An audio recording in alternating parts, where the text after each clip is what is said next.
मैं जमशेद उस्मानी आपका स्वागत करता हूं। देश के मौजूदा हालात और भविष्य में आने वाले उसके परिणाम को लेकर आज हर समझदार नागरिक परेशान है। देश में लोकतंत्र को मजाक बनाकर रख दिया गया है। सांप्रदायिकता की राजनीति करने वाली पार्टियों की तो बात ही छोड़िए। धर्मनिरपेक्षता के नाम पर राजनीति करने वाली पार्टियां धर्म के नाम पर ही राजनीति कर रही हैं। तो लोकतंत्र के स्तंभ को सांप्रदायिकता की दिमक लग गई है। समानता, न्याय, शांति और कानून का राज बीते दिनों की बात बन गई है। बेरोजगारी और महंगाई से जूझ रही जनता को धर्म की अफीम दी जा रही है। नफरत और स्वार्थ के बाजार गर्म है। धार्मिक अल्पसंख्यक, खास तौर पर मुसलमान, अपने को तथा कथित धर्मनिरपेक्ष पार्टियों द्वारा ठगा सा महसूस कर रहे हैं। मुस्लिम धार्मिक संस्थाएं मायूसी का शिकार है। मुस्लिम राजनीतिक अपने ही खून से सींचे गए दलों में बेगाने बन गए हैं। भारत के मुसलमानों ने हमेशा मुस्लिम राजनीतिक पार्टियों को किनारे लगाकर धर्मनिरपेक्ष दलों पर भरोसा किया है। हमारी धार्मिक और सामाजिक संस्थाओं ने हमेशा धर्मनिरपेक्ष दलों को समर्थन दिया। नेहरू, इंदिरा गांधी और राजीव गांधी पर यकीन किया।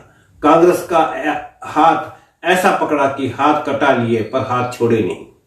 बाबरी मस्जिद की शहादत के बाद उत्तर प्रदेश के मुसलमानों ने मुलायम सिंह यादव और मायावती, बिहार में लालू प्रसाद यादव, बंगाल में ज्योति बसु, बाद में ममता बनर्जी, दिल्ली में पहले शीला दीक्षित, फिर अरविंद केजरीवाल पर भरोसा किया और इन तथाकथित धर्मनिरपेक्ष पार्टियों के फरेब का शिकार होते गए।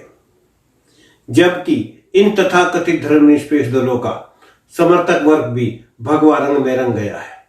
इसीलिए अपने को धर्मनिरपेक्ष कहने वाले नेता अपने सजातीय वर्गों के, जो पहले ही उसको छोड़कर बीजेपी के समर्थक हो गए हैं, के डर से धर्मनिरपेक्षता का जिक्र करते हुए भी डरते हैं। ऐसे में उनसे ये उम्मीद करना कि ये मुसलमानों के हक में आवाज बुलंद करेंगे, ये सोचना भी बेवकूफी होगा। कम या ज्यादा सभी ने मुसलमानों के वोट तो लिए, पर मुसलमानों की समस्याओं जैसे रोजगार, शिक्षा, उनकी मजहबी तालीम और संविधान द्वारा दिया गया धार्मिक आजादी के हक की हिफाजत की किसी को फिक्र नहीं है। आज आलम यह है कि जबरन धर्मांतरण के नाम पर मुस्लिम उलमाओं को गिरफ्तार किया जा रहा है, लेकिन इन तथाकथित धर्मनिरपेक्ष दलों के नेताओं में इतनी भी हिम्मत नहीं है कि इस जुल्म के खिलाफ एक शब्द भी मुंह से निकाल सके। दरअसल धर्मनिरपेक्षता का दावा करने वाले इन दलों ने सांप्रदायिकता के खिलाफ और धर्मनिरपेक्षता के हक में माहौल बनाने की जगह खुद ही भगवाकरण के एजेंडे पर चल दिए हैं। आजम खान की वाइफ डॉक्टर तंजीम फातिमा ने कुछ दिनों पहले कहा था कि भारत के मुसलमानों की हालत आजम खान साहब जैसी हो गई है, जिन्हें बेकसूर होते हुए भी सजा दी जा रही है। यहां ये बात भी काबिल गौर है कि जिस तरह आजम खान को उनकी पार्टी ने, जिसको उन्होंने अपने खून पसीने से सींचा था, बेगाना बना दिया है, बेसहारा छोड़ दिया है, उसी तरह इन तथाकथित धर्मनिरपेक्ष दलों ने भी मुसलमानों को मझधार में छोड़ दिया है। इस सब के बावजूद हालात ये महसूस होने की जरूरत नहीं है, हालात से मायूस होने की जरूरत नहीं है, क्योंकि मेरे वतन का मिजाज ही धर्मनिरपेक्ष है, जो कि इसकी मिट्टी में रचा बसा है। आरएसएस की लाख कोशिशों के बावजूद अन्य वर्गों की तरह देश के बहुसंख्यक वर्ग का भी बहुसंख्यक आज भी धर्मनिरपेक्ष है, जिसकी एक झलक हमने पिछले दिनों किसान महापंचायत मुजफ्फरनगर में देखी, जब किसान नेता टिकैत ने स्टेज से अल्लाह अकबर का नारा लगाया तो जनता ने, जिसमें सभी धर्म के लोग शामिल थे, जवाब में हर हर महादेव का नारा लगाया। ये वही मुजफ्फरनगर है जहां कुछ दिनों पहले तक सांप्रदायिक राजनीति के चलते हिंदू और मुसलमान एक दूसरे के खून के प्यासे हो गए थे।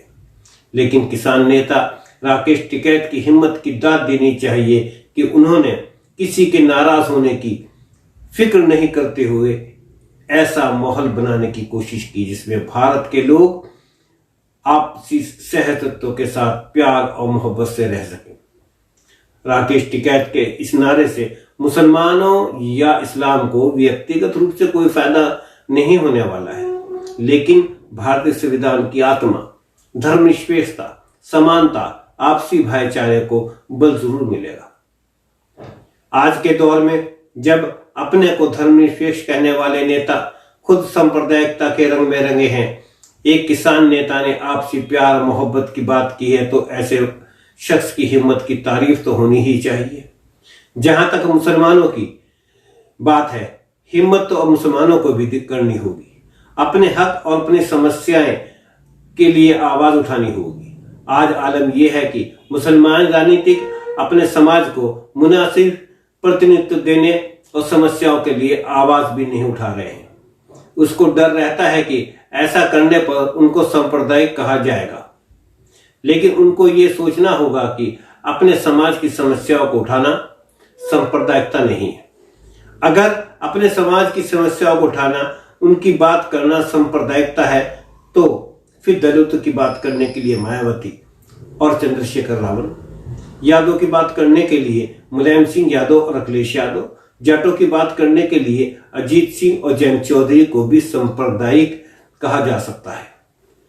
मुसलमानों को अपने अंदर एक ऐसी लीडरशिप पैदा करनी होगी जो मुसलमानों के साथ साथ इंसाफ पसंदों, दलितों, पिछड़ी जातियों और हर मजलूम की आवाज हो, जो सबके साथ मिलकर काम करेगी। दरअसल आज जो लोग सत्ता में हैं, वो मुसलमानों के लिए ही नहीं, पूरे देश और इंसानियत के लिए नुकसानदेह हैं।